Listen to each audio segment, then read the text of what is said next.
avec Lauriane Delanoë et nous revenons sur la pétition du siècle. L'une est d'aspect plutôt compact, l'autre plus disloquée. Deux nappes d'hydrocarbures à la dérive au large des côtes françaises dans l'Atlantique. C'est là qu'un navire de commerce a sombré avant-hier. Il faut tout faire pour réduire le risque de pollution, déclare le ministre de la Transition écologique, qui précise que c'est l'armateur qui va payer. Et sur France Info, les pêcheurs proposent leur aide aujourd'hui.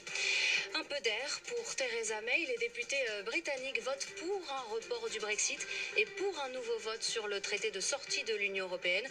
Ils s'étaient pourtant prononcés hier ils se sont prononcés contre un divorce sans accord hier.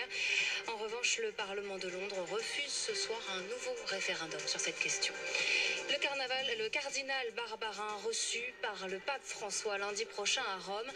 Il doit lui remettre sa démission après sa condamnation à 6 mois de prison avec sursis. Condamnation pour non-dénonciation de violences sexuelles par un prêtre pédocriminel. Un paradoxe français, 18% des Français disent avoir contribué au grand débat ou envisagent de le faire.